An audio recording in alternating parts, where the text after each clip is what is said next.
tales for dark nights.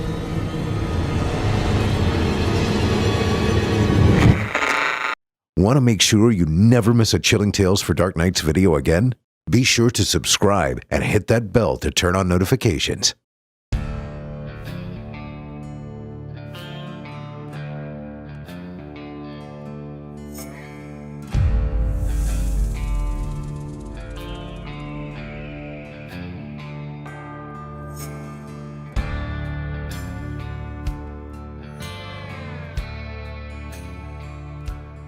Well, hey there, friend.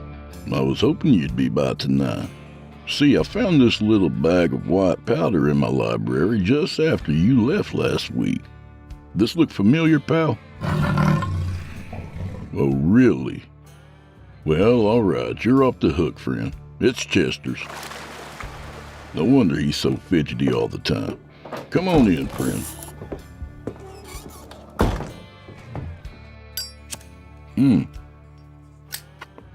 Well, tonight we welcome back our old pal W.B. Stickel. So smoke 'em if you got 'em and drink those glasses to the bottom, y'all, 'cause your old buddy Drew Blood has a tale to tell.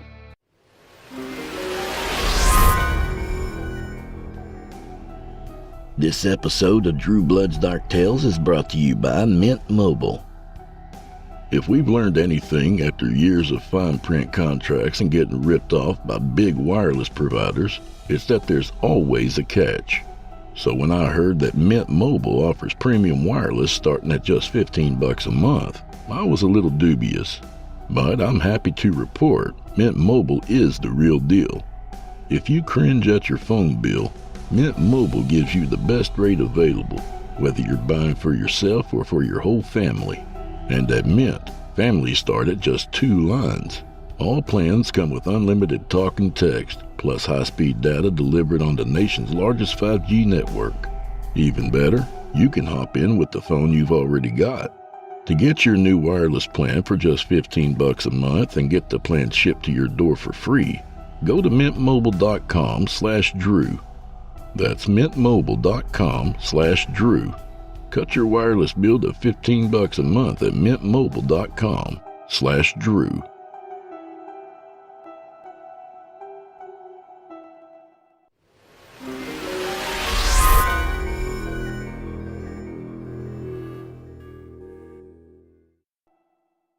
Yo, kick that rigmarole. Oh, hey, I didn't see you there. You know, Drew Blood's Dark Tales is only one of the many shows on this network you could be listening to. We hope you'll subscribe to our entire lineup, including Chilling Tales for Dark Nights, Scary Stories Told in the Dark, Fear from the Heartland, and Horror Hill. All available on YouTube or your favorite podcast platform. Also, visit simplyscarypodcast.com to become a patron. For as little as $5 a month, you get our entire catalog ad-free and available to download or stream. A bargain. And now, back to the show.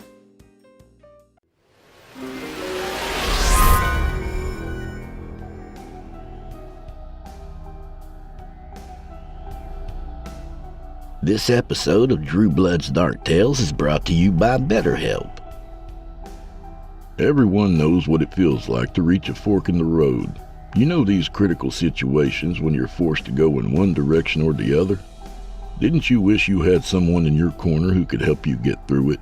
Or maybe you're in a situation like that now and in desperate need of some advice. Sounds to me like you could use BetterHelp. Whether you're dealing with decisions around careers, relationships, or anything else, therapy helps you to keep focus on what you really want out of life so you can move forward with confidence and excitement.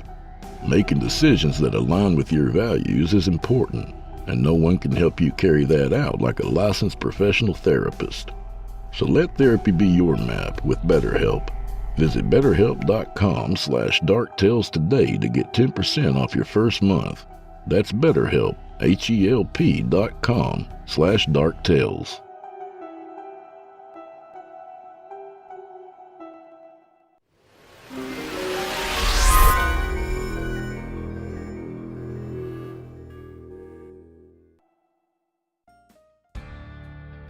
Tonight's story is a unique reminder that just about anything can go sideways.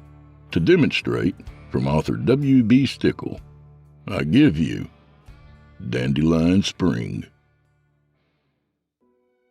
The two golden retrievers stared up at Walter expectantly. Behind them, their tails swishing back and forth on the linoleum like frenzied feather dusters. Buenos dias, Gigi, Walter said to the one on the left, the one with the distinctive white patches on her paws. Guten Morgen, Bella, he then said to her slightly larger twin. You ladies in the mood for some breakfast?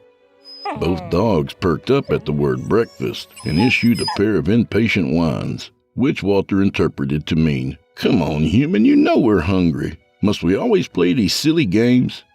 All right, he said with a smirk. Message received. He turned around, slid open the pantry's bifold doors, and rolled out the large sealed bin that contained their dry dog food. Some sort of healthy weight Purina blend, he believed. He cracked open the lid and transferred 2 hearty scoops into each of their bowls. The twin Goldens did not wait for permission to dig in. Chuckling at their impetuousness, Walter rolled the bin back into place and drifted over to the coffee station that his wife Mary Ann had put together the previous fall, after seeing a similar setup in a cooking magazine.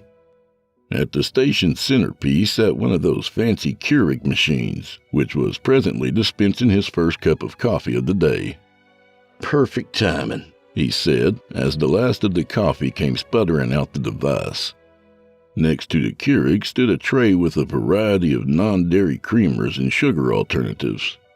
Walter selected the pumpkin spice bottle from the mix and was about to pour it in when someone outside began shouting obscenities. Goddamn motherfucking shit-eating weeds! I'll kill every last one of you rotten sons of bitches! Just you fucking wait! Recognizing the voice, Walter set the creamer down and went to the little window set above the kitchen sink, which Mary Ann had left open overnight. Through the window's insect screen, he saw his neighbor Preston standing in the strip of grass that ran between their houses, his back to Walter. As usual, the large, pear-shaped man was garbed in overalls and a mesh NASCAR cap. Morning, Preston, Walter called out to him. Clearly not expecting anyone to respond to his outburst, Preston flinched in surprise and jerked his massive head toward the sound of Walter's voice. Well, fuck me sideways, he drawled. That's you in there, Professor? Walter pursed his lips at that and took a beat to formulate a response. Despite having repeatedly asked the man to call him Walt or Walter, the big galoot insisted on addressing him by his professional title. Initially, Walter thought it a respect thing, hillbilly manners playing out to the nth degree. Over time, though, he came to see it for what it was, a recurrent pot shot at higher academia, a middle finger to anyone who chose to work at a college or university, Dartmouth in Walter's case.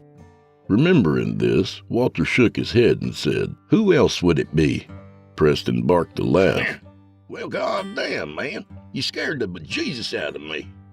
Sorry about that, my friend. Just curious what all the hubbub was about. Hubbub? Preston echoed indignantly as he approached the kitchen window. Are you fucking serious? Can you not see my goddamn lawn? Walter's glasses hung from a cord around his neck. He put them on and had a look.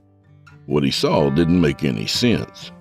Instead of the lush haven of Kentucky bluegrass that typically lined his neighbor's property, there was now just a sickly expanse of light green grass, infused with legions of little yellow flower heads. Good heavens, he said, taken aback by the stark transformation. How long's it been that way? Preston drew up his hands in exasperation. Just noticed it this morning. Last night I put down a fresh layer of seed, and it sure as fuck wasn't this way then. Walter stroked his gray mustache and wondered about his own lawn. From what he could tell from his vantage point, there was still a bit of green, peppered with yellow on his side, but he reckoned it prudent to get a better view. Hang on, he said. I'll meet you out front. After quickly adding creamer and sweetener to his mug, Walter took a long swig of coffee and headed for the front door. Being their typically nosy selves, Bella and Gigi trotted along behind him. Outside, the bright morning sun shone brightly in the clear blue sky, its radiance blinding Walter as he stepped onto the wraparound porch. Holy hell! He said, raising a hand to shield his eyes. He considered going back inside for his sunglasses, but the dogs rushed by him and down into the front yard, so he abandoned the notion. Seconds later, Preston appeared to his left. Bella and Gigi rushed to greet the big man, rising to put their front paws on his hips and thighs. A dog enthusiast himself, Preston instructed them to sit, then knelt down and began rubbing their heads and bellies. Both dogs moaned in elation and fidgeted excitedly in the grass. See what I'm saying? He groused, scratching the dogs behind their ears. Don't make no damn sense. I mean, you hardly do shit with your lawn, and you barely have any dandelions. I work my ass off, even pay for extra lawn service, and I'm swimming in the bastards.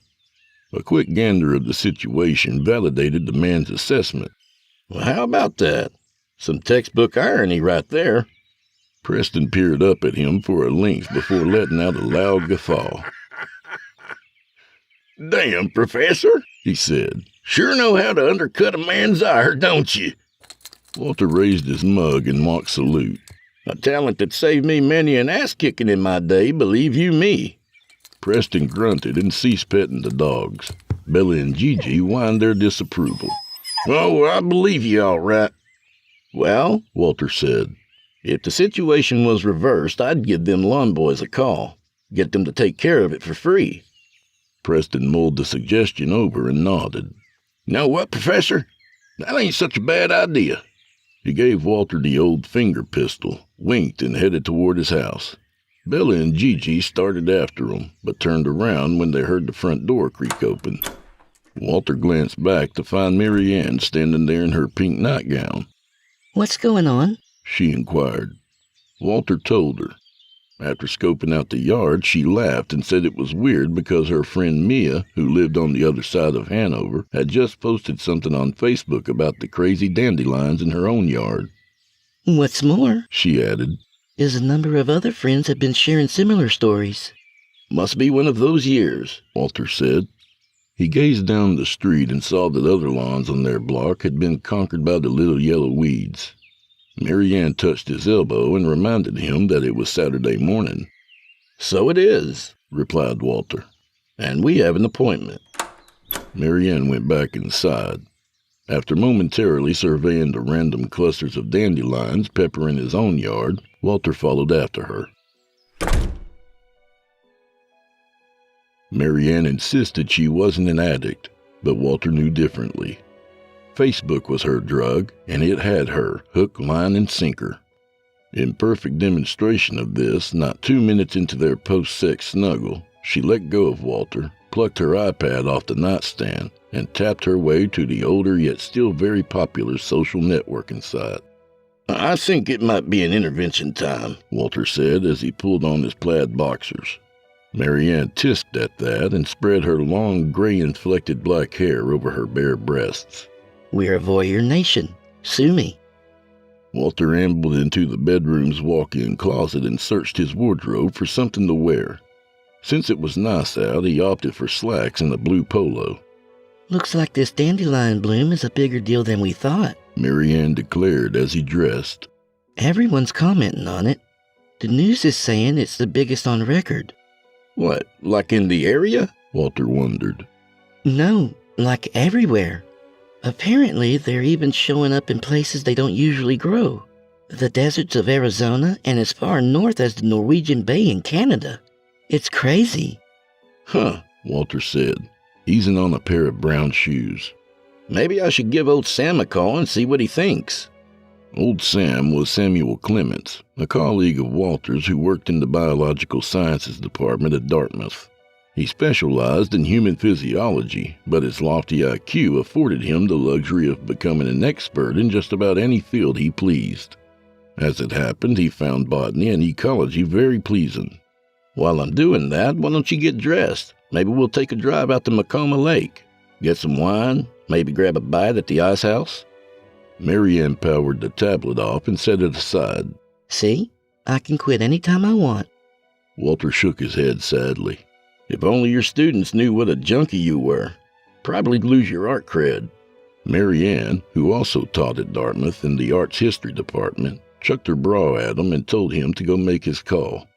Careful not to press his luck, Walter grabbed his cell from the nightstand and moseyed downstairs. Samuel didn't answer his phone, so Walter left the voicemail. A half hour later, Mary Ann came down in a light blue summer dress and pink sweater.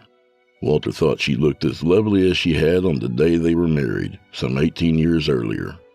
Of course, there were less wrinkles, crow's feet, and curves back then, but Walter didn't mind. On the contrary, he preferred the added mileage. She was a real woman, comfortable in her own skin, and he found that sexy as hell. After getting the dog set up in the garage, they hopped in Mary Ann's Equinox and hit the road. The true extent of the Dandelion situation became evident as they made their way to the lake. All through town, yards were ravaged with yellow, and the typically green fields along State Road 120 had turned the color of sunshine. "This is nuts," Walter said as they passed several cars that had stopped along the side of the road so their inhabitants could snap pics of the curious phenomenon. Kind of creepy in a way, Mary Ann replied. No argument there. The Ice House was a winery and restaurant built upon the northern tip of Macoma Lake. It had been fashioned in the mold of an old English castle, and oddly, served some of the best Greek dishes in the great state of New Hampshire. There was a 20-minute wait for the restaurant, so they saddled up to the bar to sample some of the house wines. The bar's clientele was a mix of college students and lake area locals. Unsurprisingly, much of the conversation revolved around dandelions. One group of budding intellectuals at a nearby set of tables, no doubt Dartmouthians, debated possible reasons for the bloom's intensity. It's the pesticide manufacturers. A skinny kid in a black Henley proposed. Monsanto, DuPont, Syngenta. Probably did something to boost sales. Like they needed to, Countered the guy outfitted in 90s grunge wear. No, it's a side effect of climate change, environmental mutation. We're going to see more and more of it as things get worse. The most reasonable hypothesis, in Walter's opinion, came from a well-dressed gentleman who spoke with a Jamaican accent. "Don't get it twisted, man. They bloom just by the natural cycle, wherein heaps more seeds from the previous season survived the unusual mild winter."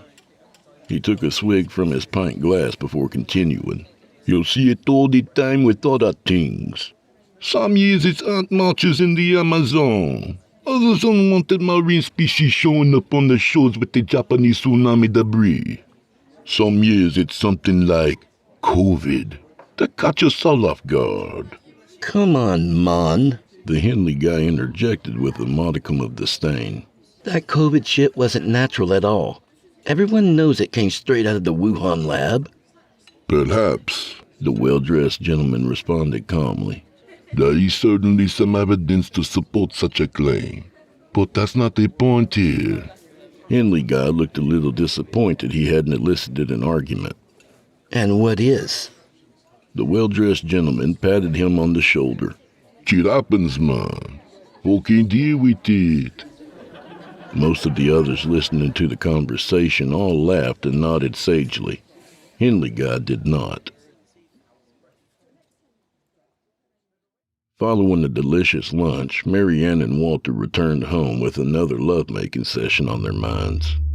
Pulling into the driveway, Walter noticed several flustered young men with professional spray canisters roving Preston's front yard. Their T-shirts read, "JD's Lawn Service." Preston supervised the operation from his elevated front porch. Walter gave him a silent thumbs up, which Preston acknowledged with a smirk and a nod. As he and Mary Ann drifted towards their house, Walter absently mused that there seemed to be more dandelions scattered about his own yard than there had been earlier. He considered mentioning this to Mary Ann, but quickly ditched the notion. There was only one flower he wanted to focus on right then, and it sure as hell wasn't a dandelion. The next morning, after omelets in bed, Walter threw on his robe and meandered out to the mailbox to get the Sunday paper, which they still paid for despite everything being available online. There was just something about the feel of an old-school paper in their hands that made them resist going full digital. And it made sense that if they were going to get the Valley News delivered one day out of the week, it might as well be the Stacked Sunday edition. He was halfway back to the house when he noticed Preston standing near his own mailbox with his gaze fixed on his mostly yellow lawn. Walter called out a good morning, but the big man didn't seem to hear him. Figuring it best to let sleeping dogs lie, Walter shrugged it off and shuffled back inside. The following week was a busy one for Walter. Over the weekend, Professor Shipley, who taught period study, had fallen prey to an unidentified non-COVID respiratory illness. And Walter, who'd taught the course in the past, had agreed to take over the classes until he returned.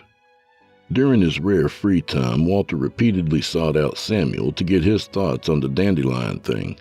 Samuel, however, proved more elusive than Bigfoot, and it wasn't until Thursday that they finally crossed paths in the cafeteria. "There he is," Walter said as he sat across from his old friend. "Alive after all." Samuel, whom colleagues called Professor Twain due to his namesake, which was absurd considering he looked nothing like the famous author, with his mocha skin, gray beard, and bald head, glanced up at Walter with bloodshot eyes. "Walter," he said wearily, "I left a voicemail on Sunday. Never heard back. Everything okay?" "Swamped is all. Been investigating this Taraxacum enigma." Walter sampled some of the minestrone he had gotten and noticed that his friend had no food with him, just his laptop. Figured as much. I'm interested to get your take on it. "Sure," Samuel said. "Well, from the data I've exchanged with numerous colleagues around the world, it appears a couple of things are going on, some of which you've already heard on the news, some of which hasn't been made public yet." "Yeah?" Walter said, arching an eyebrow. "Secret squirrel stuff?" "Not exactly." "All right then, spill it." Samuel reached up and dragged a weary hand down his face. "So, as you are well aware, in many other places there's been what appears to be a highly unusual bloom of Taraxacum officinale, the common dandelion. What's less known, because it's only recently been discovered, is that there's actually a new species in play." "A new species of dandelion?" "Correct," replied Samuel.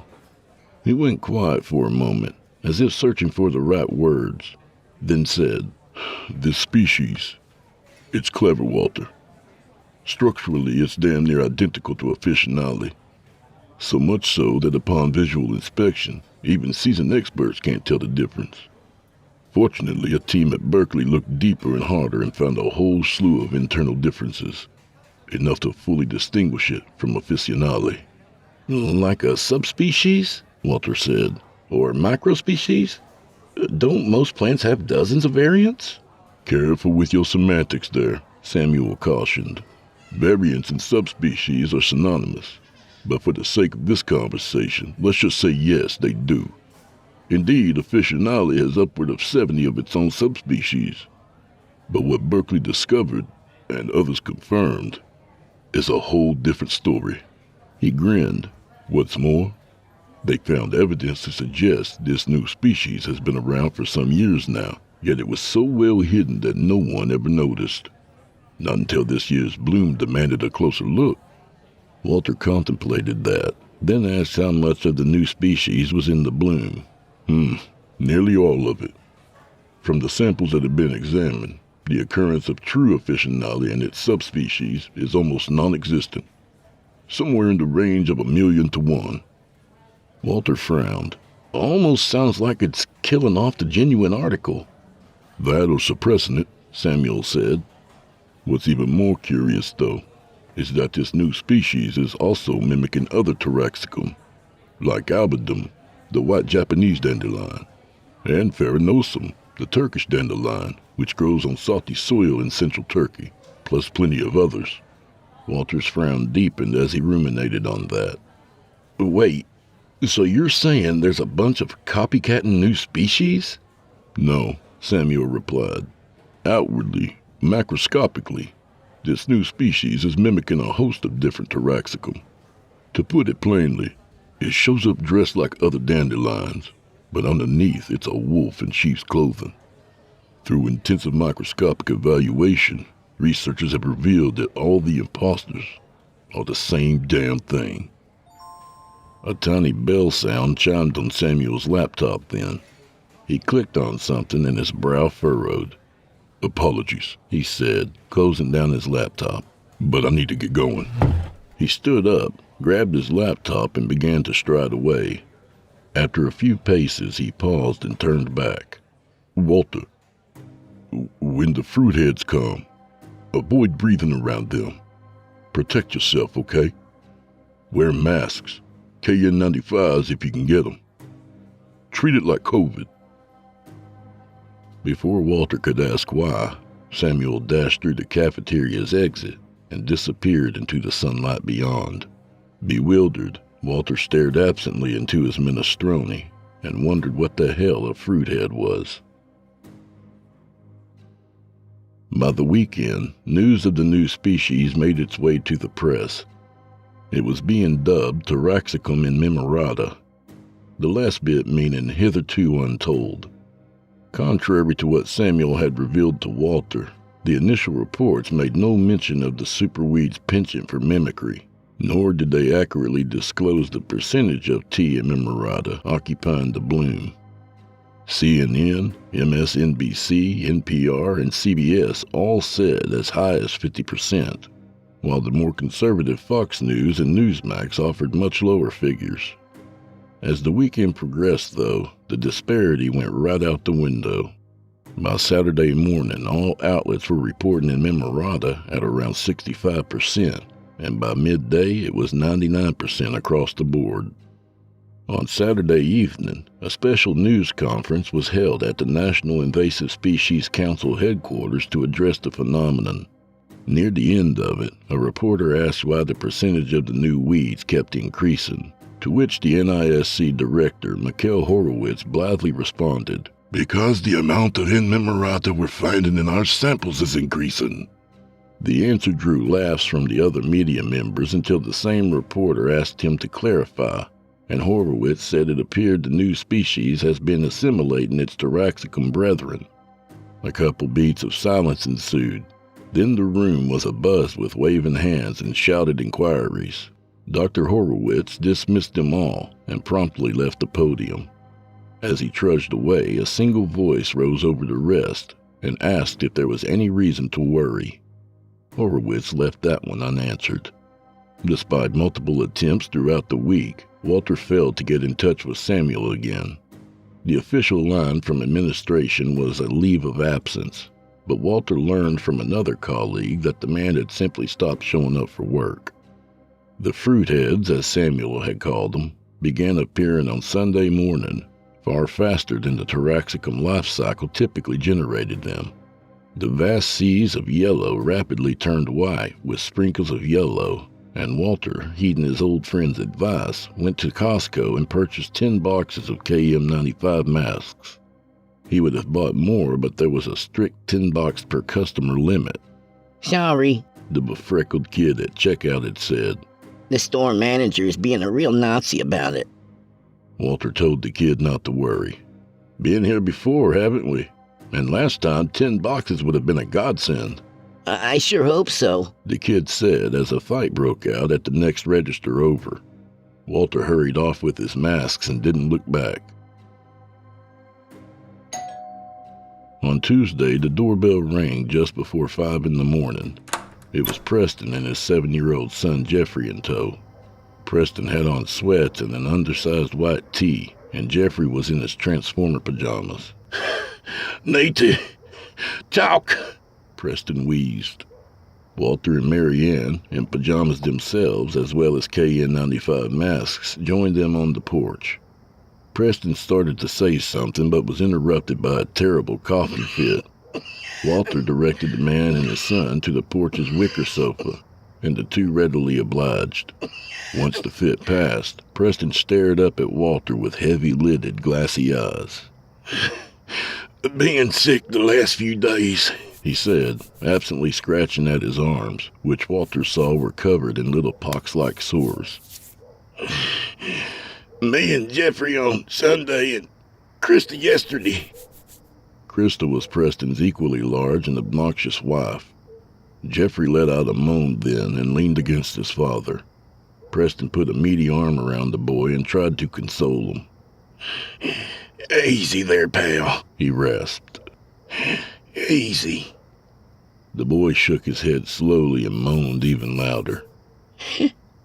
Make it. Stop. He begged. Please, Dad. It hurts. Walter looked over at Mary Ann, whose jaw tightened and lips quivered. While neither one of them had ever experienced parenthood, both were human enough to conceptualize how awful it must have felt to have an ailing child on your hands and not be able to help them. It's the weeds. Preston coughed as he itched at a fresh sore that had opened on his neck. Sounds crazy, but I know it.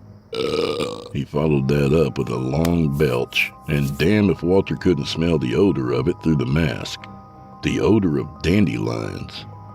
Doing her best to appear calm and stoic, Mary Ann gravitated to the wicker sofa and put the back of her hand to Jeffrey's forehead. Burning up. She said, looking at Preston. Your boy has a high fever. Yeah, that was quick, Preston replied. It wasn't even 100 degrees 15 minutes ago. I suspect I'm in the same boat. So that's our cue to get going. You need to get yourselves to a hospital, Mary Ann said. She glanced at Walter, beseeching his assistance. Sure, Walter said. Preston, you and Jeffrey stay put for a sec. I'll just grab my keys and I'll drive you. Already called 911, amigo. Preston cut in. I just wanted to show you. You guys been smart to wear them masks these last few days.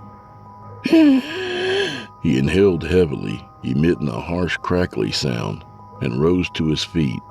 He helped his son get up, and together they staggered down the porch steps and onto the sidewalk.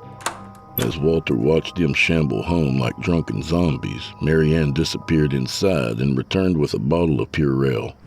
She squirted a generous helping into her palm and handed the bottle to Walter. Good idea, he said, slathering his own hands with the stuff.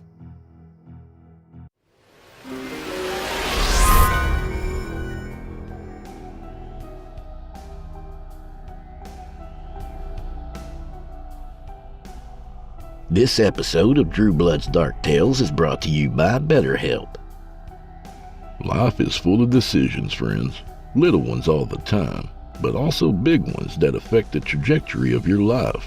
Sadly, we get many of them wrong. Yes, even the big ones. I'd offer you advice on that, but the trouble is, I'm not exactly a licensed professional therapist. I mean, you're talking to a guy who thought a baby alligator was kinda cute, so he kept it around and fed it and stuff. And now look at what I'm dealing with. I rue the day I let him sleep in the bed a couple nights. You know how hard it is to bring a woman home now? Well, in any case, we all have problems. Depression, anxiety, tough decisions to make, and I'm certified to tell you this much. The best way to work things out, no matter what you're facing, is BetterHelp Online Therapy. Here's how it works. First, you'll fill out a little questionnaire on their website so they can get to know you. Less than 48 hours later, you'll be matched with the perfect therapist. You can text anytime and schedule weekly audio or video chats every week. Every step of the way, you'll have a licensed therapist on your side. No more flying through life by the seat of your pants. And what a difference it makes. I'm a big proponent of therapy myself. You can find advice anywhere, but most of it stinks. If you're willing to put your big life decisions in the hands of your friends or family members, consider what kind of shape they're in. A licensed professional therapist has your interests in mind. They'll help you establish your true values so you can make a smart decision accordingly. Therapy helps you keep focused on what you really want out of life, so you can move forward with confidence and excitement.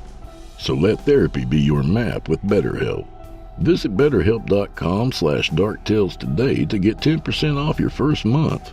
That's BetterHelp, HELP.com/darktales.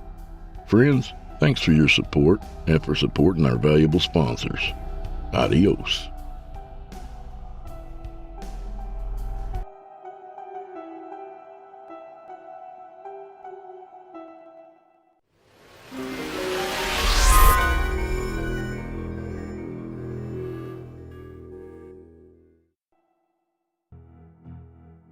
EMS arrived 20 minutes later. By then, Walter and Mary Ann had returned to bed, though neither was able to get back to sleep. When Walter heard the sirens approach, he went to the window in his upstairs office, which faced the street. Through a squall of red and blue flashing lights, he watched as the medics worked feverishly on the two bodies that now lay motionless on Preston's walkway. Mary Ann entered the room behind Walter but did not go to the window. Do I want to know? Probably not, Walter told her, which was the truth. Jesus. Tell me anyway. Walter sighed.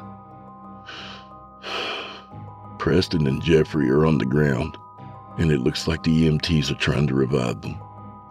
They've got an AED hooked up to Jeffrey, and one of them is doing CPR on Preston. He thought both were bleeding from their heads, but it was hard to be sure amid the flashing lights. Where's Krista? Mary Ann asked.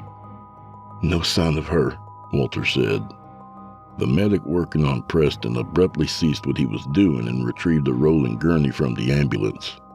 As he and the other medic loaded Jeffrey onto it, Walter thought he saw a bloody clump of something spill out of the kid's mouth. Before he could relay what he was seeing, Mary Ann grabbed his wrist and dragged him back to their bedroom. I'm scared, she said. I don't need the rest of the play-by-play. Walter didn't protest. Frightened himself, he crawled under the covers and clung to his wife. Through the rest of the morning, sirens wailed near and far. At 7:30 that evening, Walter's cell phone chirped. It was an automated message from the university saying all classes had been canceled until further notice. Minutes later, Mary Ann's cell phone received the same call. The messages compelled them to grab their iPads and start scouring the news. It appeared things had unraveled quickly since they had last checked. Hospitals in all Dandelion-bearing countries were being overrun with respiratory patients, the numbers already surpassing that of COVID at its peak. Details were scant from the CDC as to the cause of the illnesses, but outlets from India, Spain, and Canada were reporting that taraxacum growths had been discovered in various organs of patients who had passed away during the last 48 hours. The claims were supported by hundreds of candid autopsy photos depicting lungs covered in the unlikely growths. Elsewhere, Walter found a video posted by a doctor from Jakarta who stated that the tea in memoranda seeds had proved to be extremely facultative, capable of taking root in a host of different environs, ranging from soil to wood to organic tissue. The doctor alleged he had seen stalks on the inside and outside of dozens of cows and dogs, plus over 100 human beings, all of which he noted had succumbed to the so-called infection. Thus far, he had not heard of any successes being made in terms of treatment.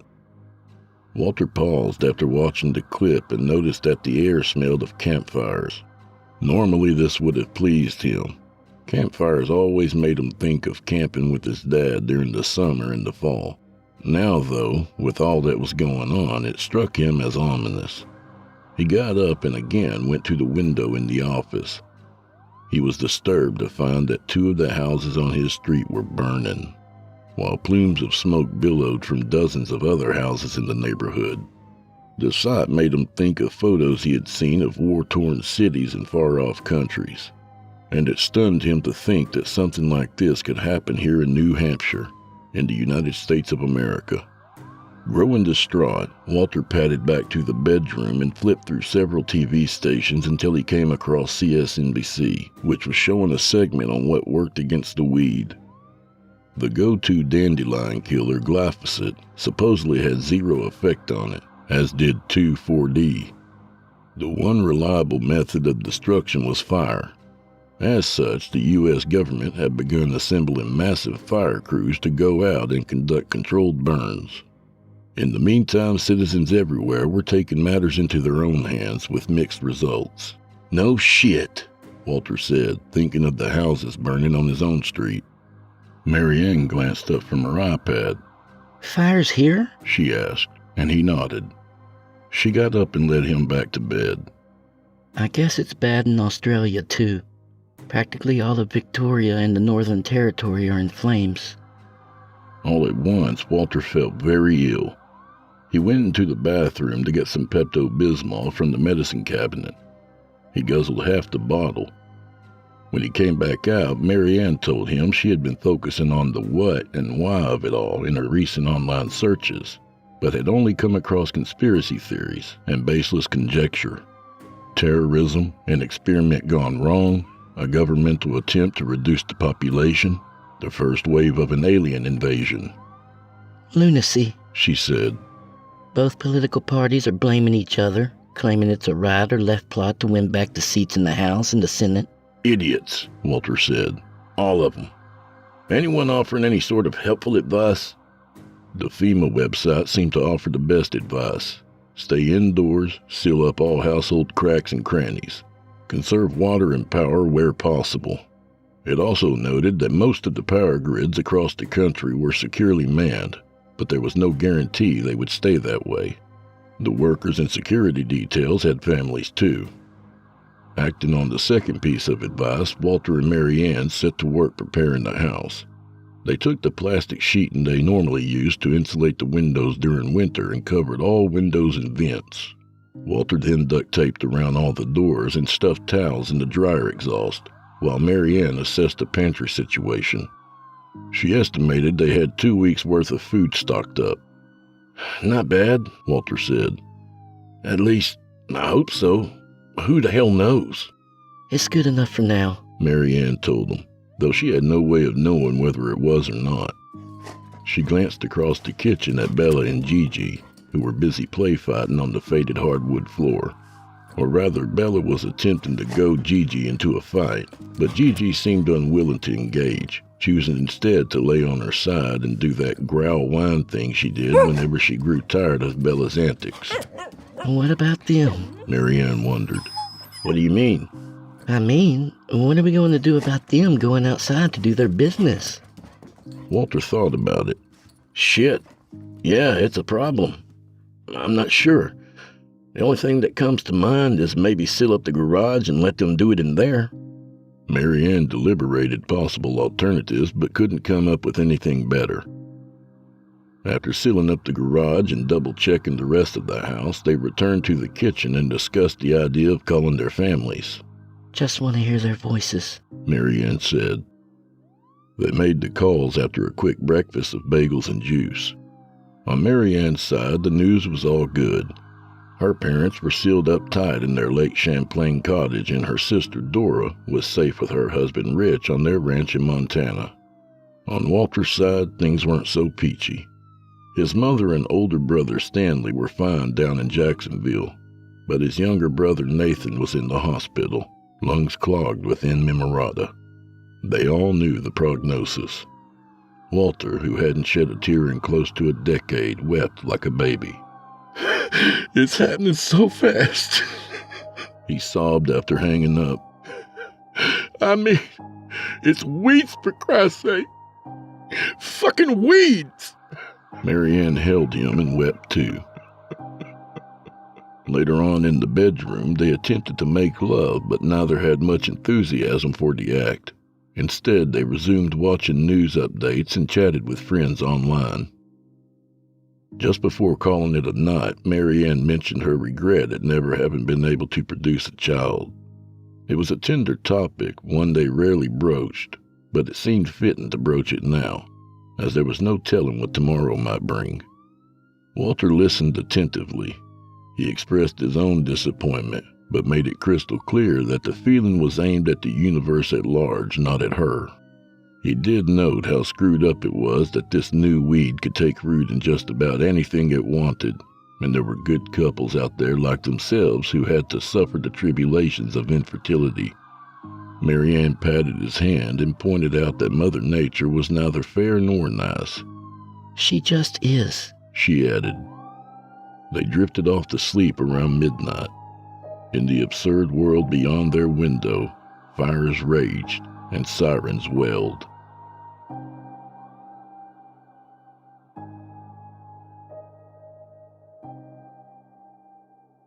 Weak sunlight roused Walter from an awful dream shortly after sunrise. Fuzzy-headed, he staggered to the bedroom window and had a look outside. Through the clear plastic sheeting they had put up, he observed the bizarre sight. What appeared to be millions of snowflakes floating through the air. "Mare," he said. "You up?" Mary Ann twitched awake and sat up. What is it? What's the matter? "Wasn't it supposed to be warm today?" Think so.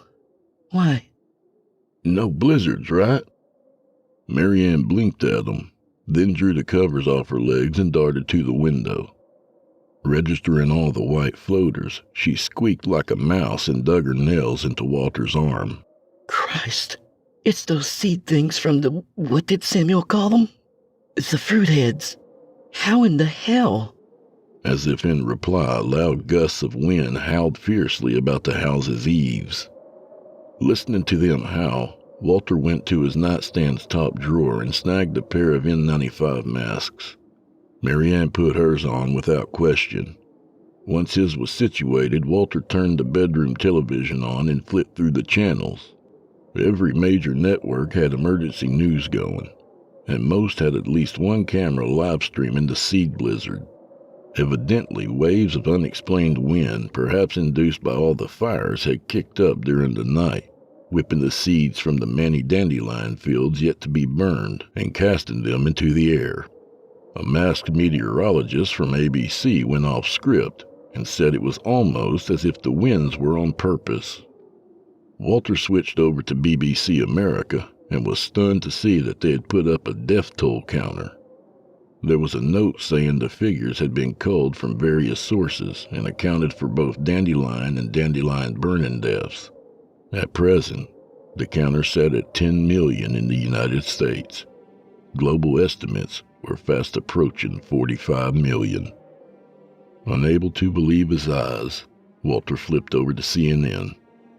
The big story there was the U.S. government's successful deployment of National Guard and Reserve troops across the country to help local hospitals and assist local fire crews. Anderson Cooper was given the report in a hazmat suit and somberly relayed that the president had invoked the Eminent Resources Act, a variant of eminent domain, wherein the troops were permitted to use whatever resources they needed to combat the dandelions. As Walter watched the report, he heard a muffled pounding sound coming from one of the neighbors' houses. "God, what now?" he said, and hastened across the hall to the upstairs office to see what was going on. Through the hail of seeds, he saw 3 figures dressed in full military chem warfare gear, gas masks and all, huddled on Preston's porch. None of them bore weapons. At the curb sat a military ambulance. Krista soon emerged from the house and staggered toward the figures. They put their hands out to support her, then helped her down the porch's stairs. At the bottom stair, however, her foot caught on one of their boots, causing her to pitch forward violently, breaking her escort's grip. A split second later, her 300-pound frame crashed hard onto the concrete walkway, the force of which sent a gallon of what looked like yellow-tinned salad shooting from her mouth. "What the fuck was that?" Walter thought as her escorts descended on her, carefully rolling her onto her back and checking her vitals. Evidently not liking the results, they hastily swept her airway, gave her 2 rescue breaths with the ambu-bag, and began CPR. About 30 compressions into the first compression set, the CPR givers suddenly ceased their efforts and looked back at the third member of their trio, who hung back by the ambulance. The third member began making animated hand gestures, giving Walter the impression that the 3 were communicating via unseen headsets inside their suits. After a few seconds of this, the two working on Krista returned their attention to her. Together, they gingerly lifted up her shirt, revealing a nasty gash along her left flank, from which several dozen bloody dandelions spilled forth like tangles of freshly birthed cobras. A splash of bile gurgled in the back of Walter's throat at the sight. "Oh, fuck," he muttered, wanting to look away but forcing himself not to. The primary CPR giver stood up and stepped back as if in shock. Their partner searched Krista for a pulse. Finding nothing, they gathered up their supplies and retreated to the ambulance. The primary CPR giver clenched their fists and angled their face towards the heavens. Their whole body then trembled, and Walter was sure they were yelling or screaming. Before long, the trembling stopped, and the CPR giver ruefully joined their colleagues. Once all three had climbed inside, a fourth figure climbed out. This one carried a flamethrower. They moved past Krista's body and disappeared into the house. A heartbeat later, a great whoosh erupted inside and flames spread through Preston's living room. The flame-throwing figure reappeared on the porch and moved on to Krista. Another whoosh, and a large woman went up in a conflagration. As she burned, the figure with the flamethrower crossed themselves as a priest fighting a demon might, then went to work on Preston's lawn, starting in the back. When they were done, another figure came out with a different apparatus and sprayed a gel-like substance along the edge of Preston's yard that kept the flames from coming too far into Walter's yard.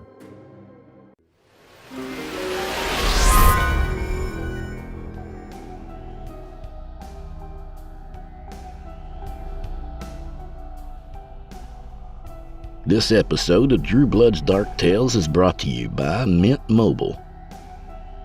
You ever wonder why your phone bill is so much higher than it was supposed to be? Big Wireless knows you need them, so they're willing to soak you for every cent they can get. At least they think you need them. Newsflash, Mint Mobile will give you the exact same thing for a hell of a lot less. Their secret sauce is that they're the first company that sells wireless online only. They cut out the cost of retail stores and pass those sweet savings directly to you. But Drew, how's the service? Well, you came to the right guy to ask. Exactly the same as my previous provider. Fast 5G, great coverage, and unlimited talk and text for a measly $15 a month. I don't want to call them out by name or anything, but my previous provider can kiss my ass. Both cheeks. My advice to you folks is simple. If your phone bill sends you into paroxysms of rage, give Mint Mobile a try. You'll get the best rate available, whether it's for yourself or your whole family. And at Mint, family plans start at just 2 lines.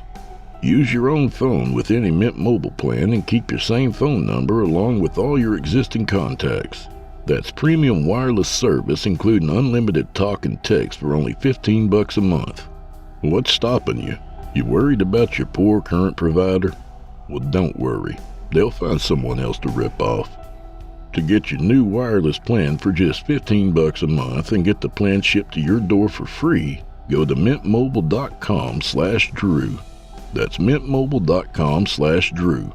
Cut your wireless bill to $15 a month at mintmobile.com/Drew. Thank you for your support and for supporting our valuable sponsors.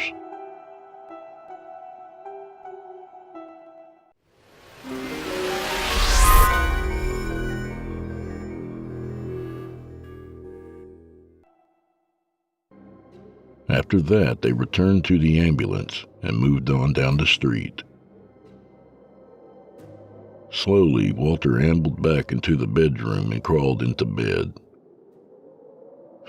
Krista is dead. Marianne glanced at the window. An emotionless air of acceptance swept over her. Then Preston and Jeffrey probably are too. Your brother as well. Though Walter knew he should have felt something at this, all he did was nod and reached the numb conclusion that if his neighbors were dead, and so many others were dead, then it stood to reason he and Marianne would be dead soon too. True, they had sealed everything up tight and wore masks, but who was to say they hadn't inhaled the deadly seeds before they took those measures? Or even if they were okay, the food would eventually run out, and they'd have to leave the house to find more. Surely the seeds would get them then. They looked at each other and removed their masks. It seemed pointless to keep wearing them. Early the following morning, a noise from downstairs roused Walter from a terrible dream. We're inside! We're inside! He cried out frantically as he came to. Marianne, we gotta go! Go where? Marianne muttered, sitting up. Who are you talking to? Walter swung his legs out of bed and stood. He intended to grab Marianne and the dogs and find a way out of the house, which was on fire in the dream. As the seconds ticked by, though, the details of his reverie turned to vapor, and his reasoning for wanting to leave became fuzzy. You, I think, he said. Now, I don't know. Oh, babe. Sounds like you were having a nightmare. What was it about? You got sick, and somehow the fire crews found out. So they showed up and torched the house. That's awful, Marianne said. Our brains are such complex beasts. Walter rubbed his eyelids with his thumb and index finger. Something woke me, though. Some kind of sound. No sooner had he said this, a loud whine followed by a high-pitched yip emanated from downstairs. Their eyes met, and an unspoken current of fear passed between them. The dogs, Marianne said, and they both rushed out of the room. They found Bella and Gigi in the mudroom that lay between the garage and the kitchen. Gigi was lying on her side, wide-eyed and panting heavily, while Bella stood over her, tail between her legs. Bella let out a hopeful whine when she saw Walter and Marianne, but quickly returned her gaze to her ailing sibling. Foaming at the mouth, Walter noted as he knelt beside the dog. The fact the foam was light yellow made his heart quaver. I'll get us some masks, Marianne said, hurrying towards the front foyer. She reappeared within seconds with a pair of KN95s, which they both swiftly donned. Tears streamed down her face. She knew what the yellow foam meant. Please take Bella into the kitchen and close the door, Walter said, fighting his own emotions. I'll take care of Gigi. He scooped the dog up into his arms and carried her into the garage, closing the door behind him. Bella howled when he did and strained against Marianne's embrace, but Marianne held her tight and dragged the old girl back into the kitchen. A strip of carpet lay in the middle of the garage floor. Walter placed Gigi on it and looked around the garage's interior, trying to figure out where they had fucked up. The culprit wasn't hard to spot. When they had sealed up the garage, they had used towels to clog the thin gap between the bottom of the garage door and the concrete beneath. A section of it had been pulled away, as evidenced by the filament of sunlight highlighting the gap. Near it sat clumps of white fruit heads. Oh, you silly mutt, Walter murmured. Why'd you go and do that? Gigi replied by vomiting a pile of green stalks and dandelion heads. When she was finished, she expelled a loud whimper and shut her eyes. Walter stroked her neck, eliciting a single thump of her tail. I'm so sorry, beautiful girl, Walter said, feeling powerless to help. This isn't right. Behind him, the door leading to the kitchen creaked open and shut, and Marianne came padding over to them. She sat across from Walter, so that Gigi lay between them. She put a trembling hand on the dog's head and leaned forward to whisper loving words into her ear. Inside the house, Bella barked and howled and scratched furiously at the mudroom door, trying to get to Gigi. The anguish in her howling was as real as anything Walter or Marianne felt. It's okay, pup. It's okay, Walter said over and over. Except it wasn't okay. Not then and not a half hour later when Gigi began to gasp and shudder violently, spitting up blood. Certainly not minutes after that when her side split open and dandelions came pouring out of every orifice. Marianne clambered back inside when the shuddering started, choosing instead to comfort Bella while Walter stayed by Gigi's side.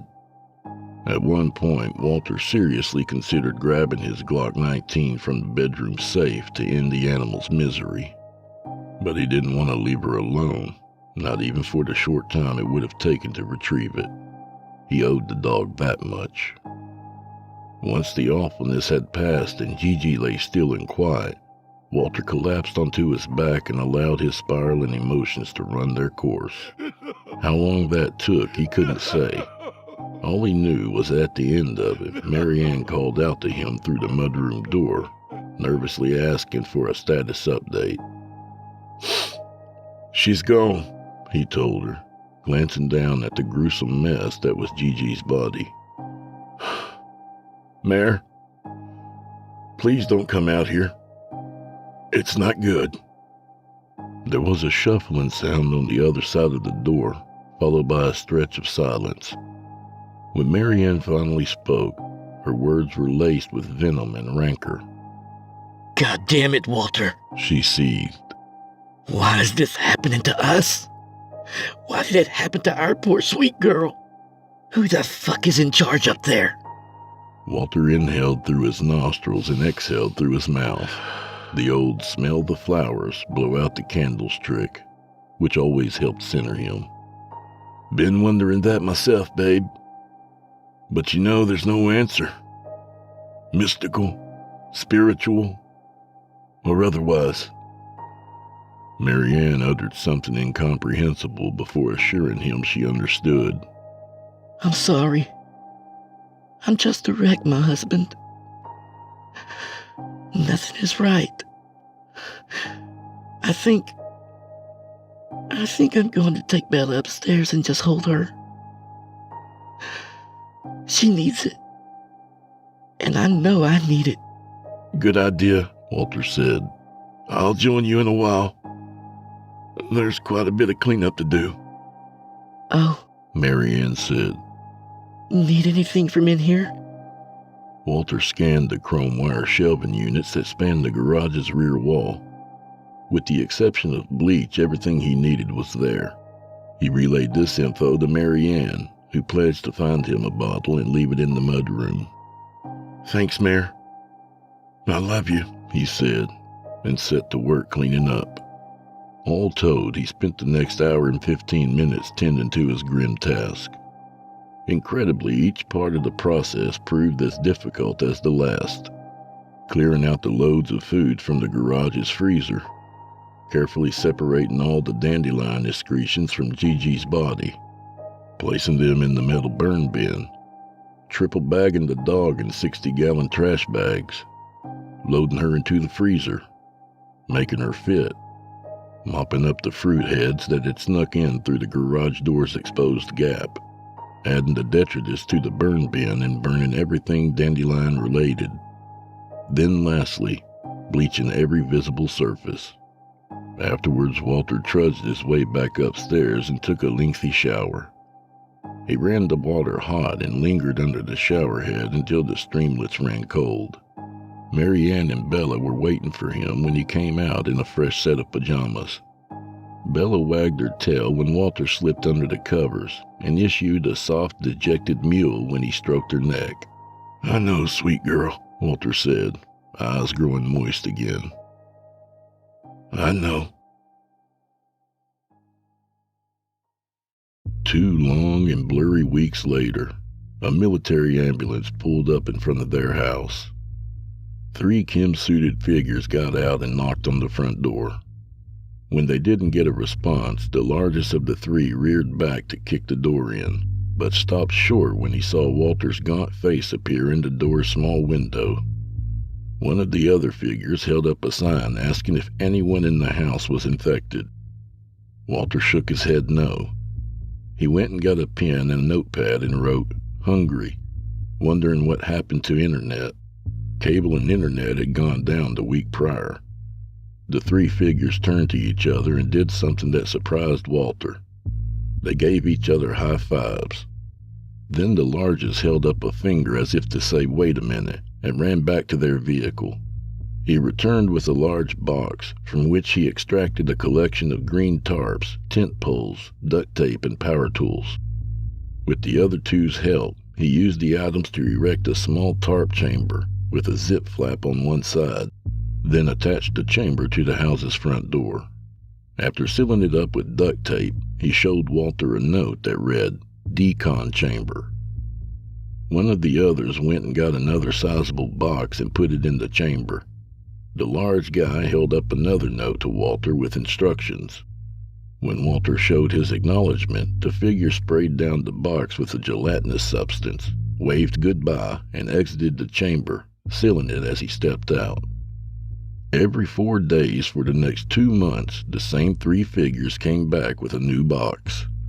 The boxes were filled with MREs, or meals ready to eat, and various health and toiletry supplies. Walter and Marianne learned that their benefactors were Larry, Jody, and Evelyn, all three 20-something Air National Guard medics from the 157th Medical Group out of Portsmouth. They were peppy and energetic in spite of their grim tasking, and kept Walter and Marianne well informed on developments. Once during that period, another crew arrived and doused the exterior of their house in some sort of red liquid. The crew made no attempt to communicate with Walter or Marianne and left when they were finished. The Taraxacum in Memorata reign of terror officially came to an end at the beginning of July, roughly 12 weeks after it started.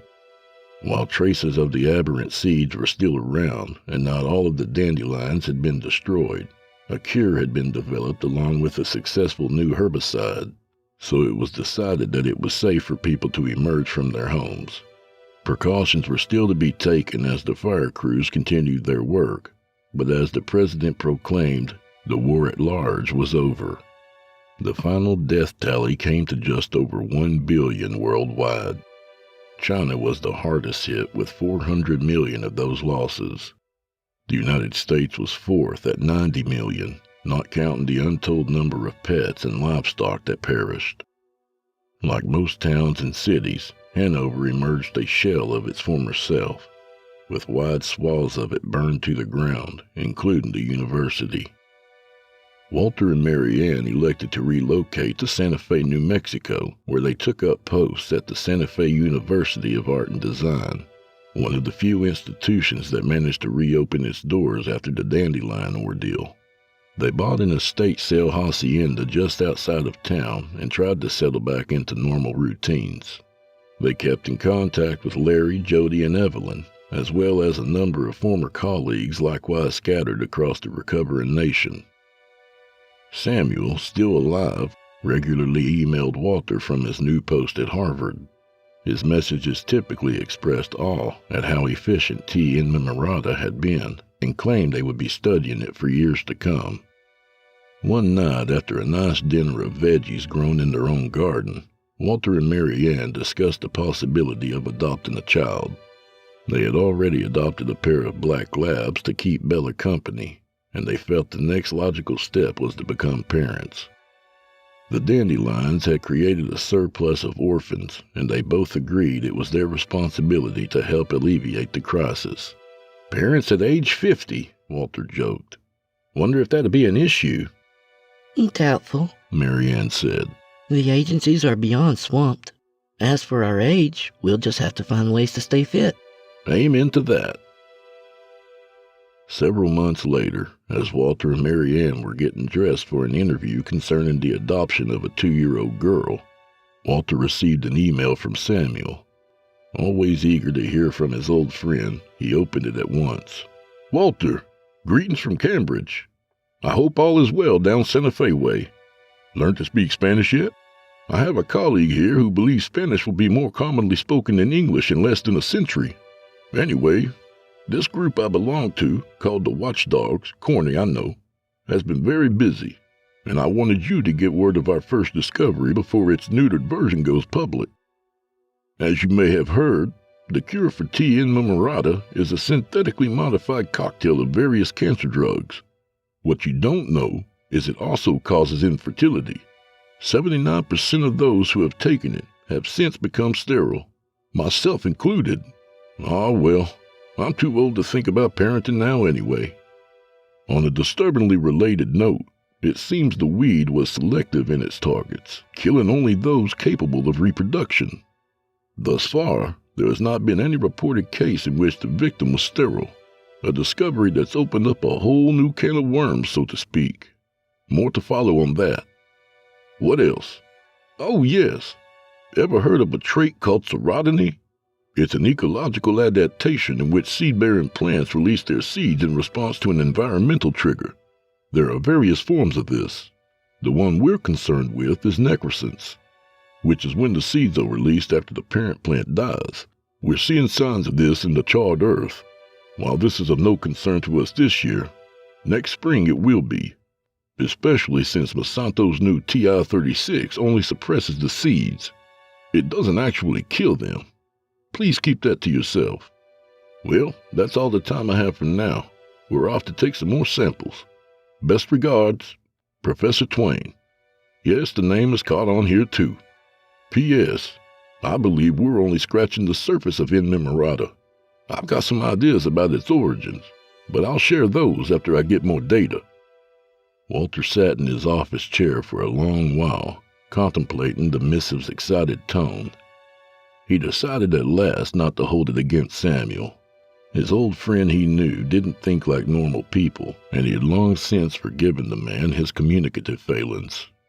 Dishes clinked in the kitchen, Mary Ann getting things in order before they headed out. Walter closed down his email and went to her. She had dressed in a modest skirt and blouse and had applied minimal makeup. He gazed at her for a trice, quickly marveling at how wonderful she was in so many ways. "I love you," he finally said. Oh, hey there. She replied. Love you too. You about ready? Yep.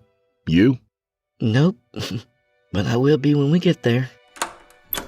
Outside, the sun beat down hard, bleaching the tawny landscape. The Equinox was parked in their half-circle of a driveway.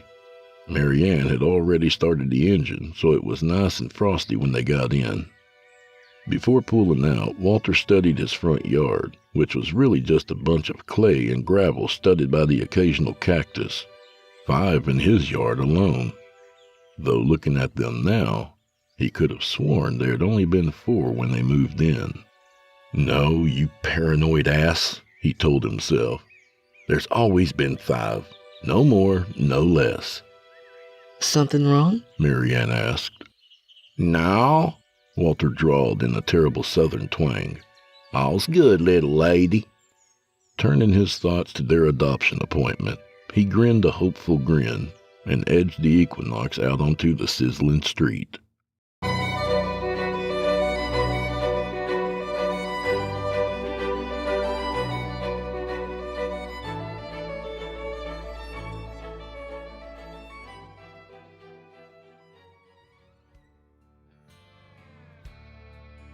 And that was Dandelion Spring by author W.B. Stickel. A good reminder that if it ain't one thing, it's another. To hell with potpourri, too. A little about the author. W.B. Stickel lives with his family in central New York. By day, he works for the Air Force doing geeky communication stuff. By night, he reads and writes as much as life allows.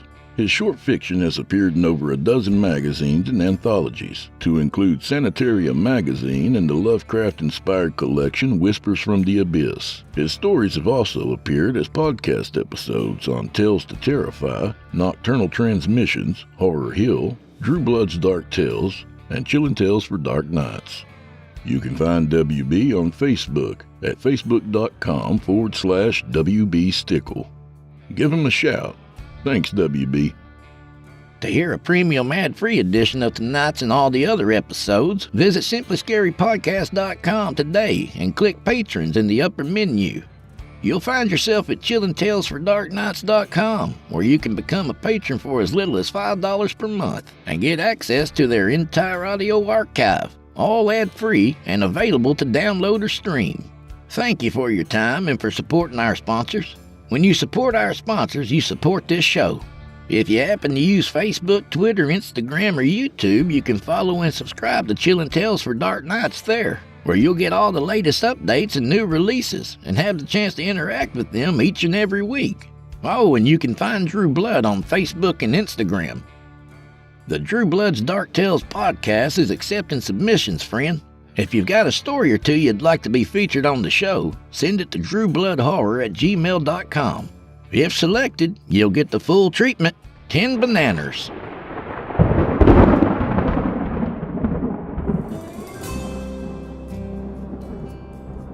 Well, I'm afraid this is where we part ways, at least till next week. So grab a drink for the road, friend.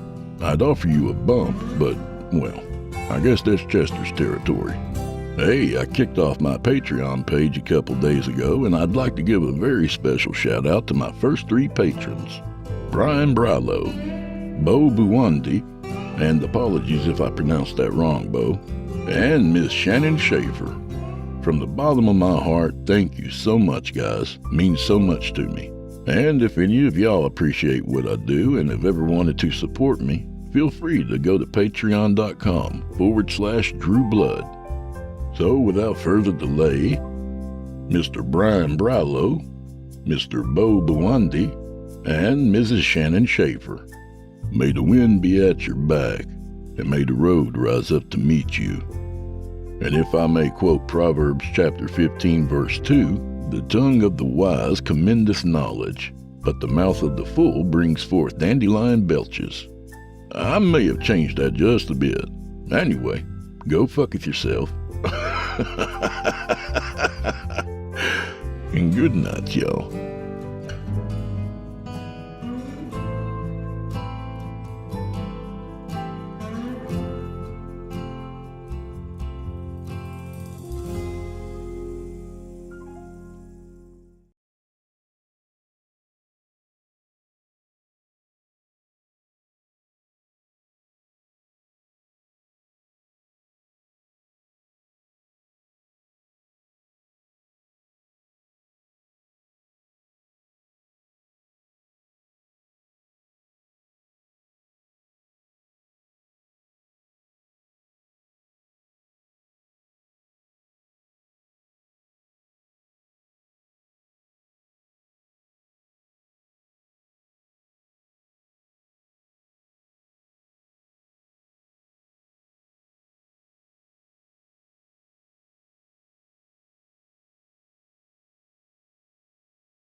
Chilling tales for dark nights.